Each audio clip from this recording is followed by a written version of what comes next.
Relive the psychedelic days of the 60s and 70s at a special museum exhibit dedicated to the act of civil disobedience. And witness as we participate in some civil disobedience of our own as we experience the organized chaos of National Pillow Fight Day on this edition of Out and About.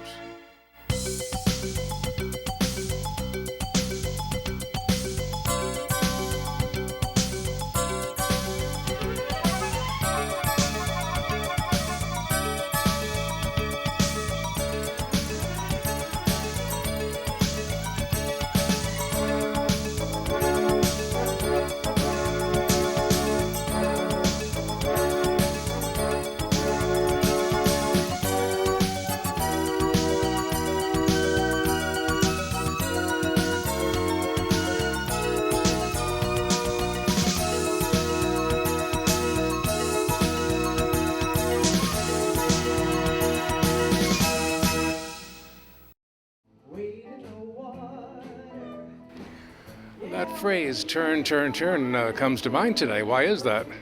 Well, that's a wonderful song that I think most people remember Pete Seeger singing in the 1960s. It's a set of words that come from Ecclesiastes, a book in the Bible originally, and other people have covered the song over the years. So we just used it because it was kind of a nice segue into our exhibit. And so easy to remember. It is, that's right. Very easy, kind of catchy too. Wade in the water, yeah, wade in the water to wade. In the water, yeah, God's gonna draw the water.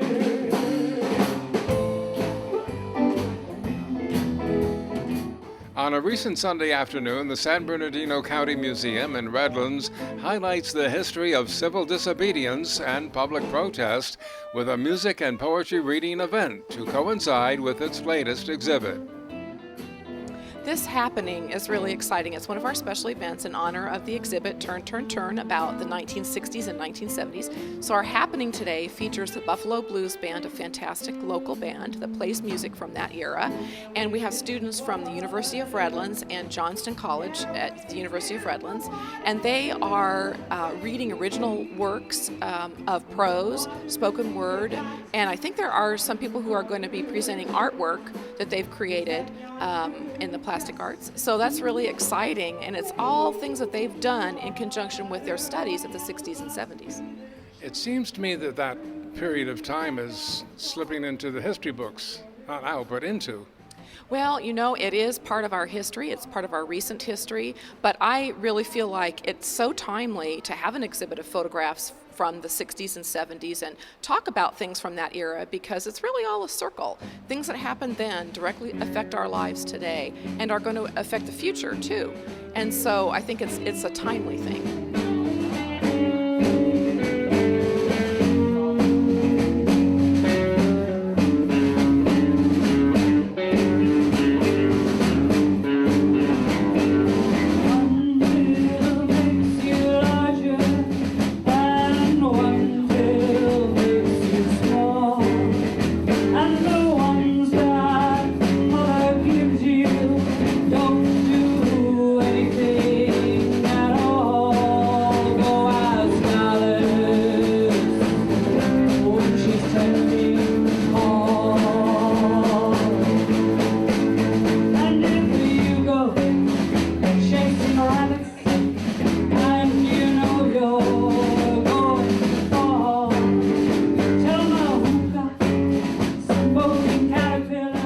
Photos on display paint a turbulent portrait of past events to showcase the role that protest plays in influencing public policy and how it may change the way we think and act today. I'm wondering what's occurring today that's going to affect our future. Anything that occurs today has an influence on the future, doesn't it? That's what's interesting. The life that we live today and our stories today are the history of tomorrow. And that's another component of this exhibit that I think is very interesting, because we want visitor feedback. We want the community's feedback and public's feedback. Doesn't matter what your opinion is on anything that happened in the 60s and 70s, everyone's opinion and reality is right, because it's their experience. And so that's what kind of is a very nice thing about this exhibit is we have lots of ways for visitors to be able to either contribute something as a temporary loan to the exhibit about their experiences in the 60s and the 70s, or there are ways that they can write down their experiences, which is really neat. We're going to have some more opportunities as this exhibit goes on where we're going to be interviewing people, and people will have a day where visitors can come and tell their story.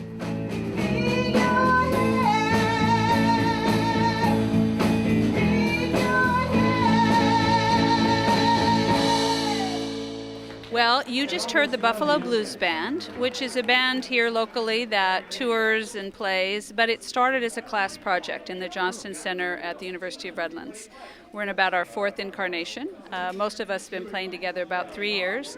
And today we had our students from a class in the 1960s reading their work and reading from class. And we thought we should have some 60s music. Well, I know you don't remember the 1960s, but I do see a lot of photographs. I do see a lot of photographs here, Yes. and I'm wondering if the music gets everybody in the spirit. Is that what happens? I think that's part of the idea. The curators wanted us to maybe find some music that would help bring back memories and associations for people. So as they're looking at the photographs, they start to think of their stories. And as we all know, music helps people remember a lot. And so we were hoping that would take place too. I guess the obvious question is, do you actually teach that era of time as history now? We do, and in fact the class that was represented to here just finished a whole semester on a class called Reading the 60s. So we were definitely looking back on the era critically and remembering and reading a number of the writers and and musicians. We did a lot of work with music, but writers, musicians, visual artists from the era. So all of that era will now go down in the history books. It will go down in the history books, and so will this historic concert that we just had.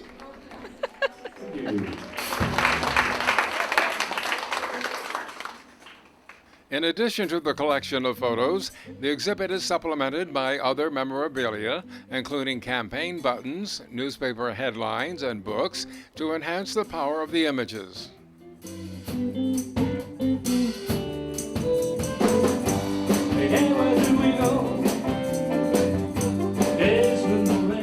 There are so many photographs. How did you find all of those photos? You know, all of those photographs are in our Sun newspaper negative collection that the museum holds.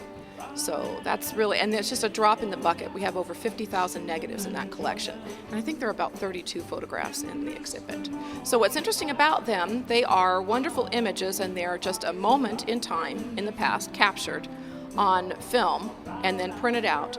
But what's fascinating about them are all of the different groups and organizations and events that are missing from that set of negatives as well, because that's just the way this collection is. So that's what's neat about our public input. We don't have a photograph representing the American Indian Movement, AIM. So perhaps there's a member of the public that wants to comment on that and was a part of that movement in this same time period. So this is what's kind of neat. These just get the dialogue started, but the real dialogue happens when the community speaks, and that's what this is about too. I was a baby boomer, and so I was in junior high and high school during a lot of the events taking place in these illustrations, but I was in college by the early 70s, and so this really is the era of my own questioning and learning, and it's great to kind of explore that with students who are very interested in that era as well.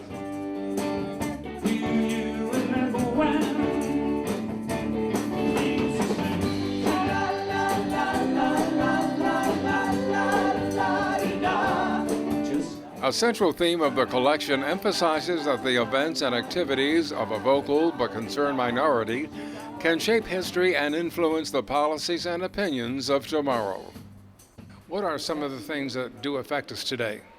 Well, things like the feminist movement, certainly, how the second wave of feminism that occurred in that time, 65 to 75, is the focus for our exhibit.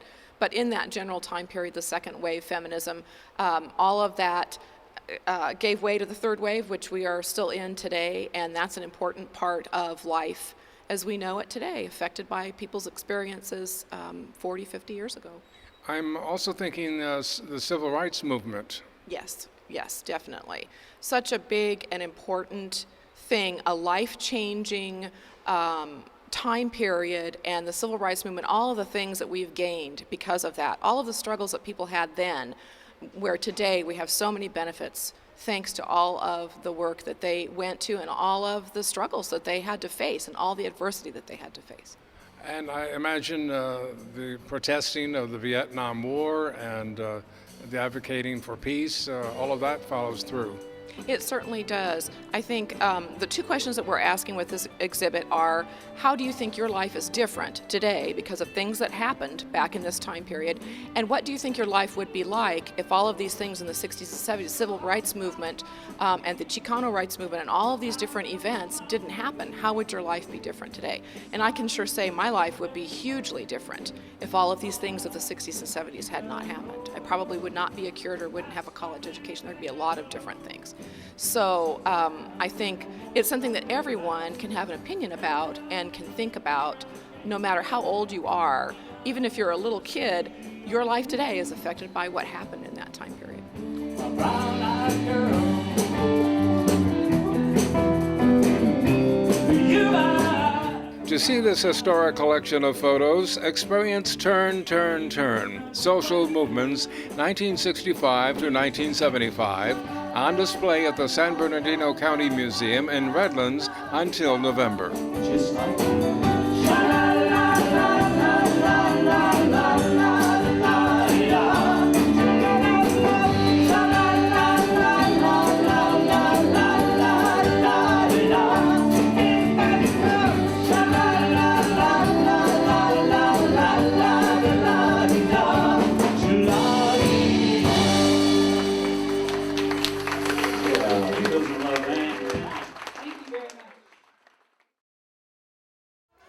When we return, we'll experience a more playful method of protest as we experience National Pillow Fight Day.